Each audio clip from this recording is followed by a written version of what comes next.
దేవాలయంలో దర్శనం పరమేశ్వరుడిది పూర్తి చేసుకున్న పిదప నందీశ్వరుని యొక్క పృష్ఠభాగాన్ని మనం తాకి 2 కొమ్ముల మధ్య కూడాను 2 వేళ్లను ఉంచి ఆ కొమ్ముల మధ్యలో నుంచి పరమేశ్వర దర్శనం చేసుకుని హరహర మహాదేవ అంటూ చెప్పి తర్వాత సృష్టి స్థితి లయకారిణి తత్వంలో విరాజిల్లే అమ్మలగన్న అమ్మ జగన్మాత పార్వతీమాత అమ్మా అంటూ మనస్ఫూర్తిగా ధ్యానం చేస్తూ మనసు నిండా ఆ తల్లిని ధ్యానం చేస్తూ అమ్మా నీ దర్శన భాగ్యం కోసం వచ్చాను అంటూ ఆ తల్లికి హృదయపూర్వక నమస్కృతాంజలి ఘటిస్తూ కుంకుమ పూజ చేయించుకోవాలి.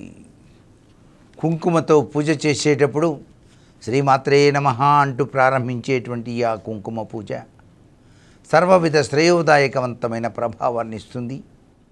అక్కడ పూజ అనంతరం ఆ యొక్క హారతి కర్పూరం వెలిగించి ఆ కర్పూరంతో అమ్మవారిని ఇలా చూపుతూ గంట అలా మ్రోగించినప్పుడు గంట నుంచి వచ్చేటువంటి ఓంకార శబ్దం మన చెవులకు సోకి మన మనసు నిండా పరమేశ్వరుడు అలా తాండవిస్తూ ఉన్నప్పుడు పరమేశ్వరి యొక్క దివ్యవంతమైన ఆ దివ్య అలంకార తత్వాన్ని కనుల నిండా నింపుకొని చూసి కనుల వెంట ఆనంద బాష్పాలు కురవాలండి. అసలు అమ్మవారిని దర్శించినప్పుడు పరమానంద సుధాబ్దిని తెలుసవా తల్లి అని ఏ వ్యక్తి అయితే అమ్మవారిని చూస్తూ కనుల నిండా కన్నీరు ఆనంద బాష్పాలతో తల్లి అంటూ సాష్టాంగ నమస్కారం చేసుకోవాలి.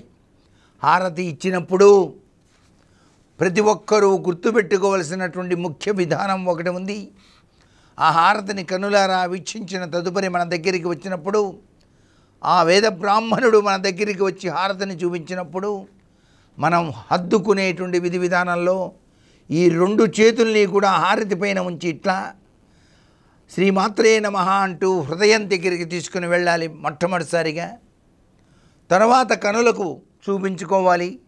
తర్వాత ఈ యొక్క తల పై భాగాన ఉన్నటి సహస్రాంశం దగ్గర చూపించుకున్నప్పుడే మీరు పరిపూర్ణంగా హారతిని స్వీకరించినట్టు అవుతుంది సుమా. ఇది హారతి తీసుకునే విధి విధానం ప్రతి ఒక్కరూ గమనించి తీరండి. అంతేకాని హారతి ఇగానే ఇట్లా అనుకుంటే కుదరదు. దానివల్ల ప్రయోజనం శూన్యం. ఓన్లీ కళ్ళకే పెట్టుకుంటే ఎట్లా? ఆత్మ శాశ్వతమైంది. ఈ ఆత్మ నాశనము లేనిది.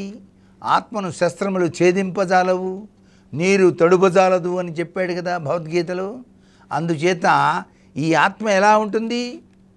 సాక్షాత్తు ఆ దివ్యమంగళ తత్వంలో వెలిగేటువంటి ఆ యొక్క తేజస్సుతో ఉంటుంది. కాబట్టే అదే హారతి.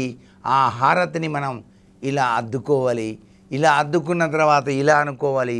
ఇలా అనుకున్న తర్వాత ఇలా అనుకున్నప్పుడే దానిలో దాగిన పరమార్థాన్ని మనం అర్థం చేసుకొని ఈ శరీరం శాశ్వతం కాదు, ఆత్మ శాశ్వతమైంది. అమ్మా పరంజ్యోతి పరమాత్మ స్వరూపిణి, నీలో నన్ను ఐక్యం ఎప్పుడు చేసుకుంటావు తల్లి అంటూ అడగటం అన్నమాట.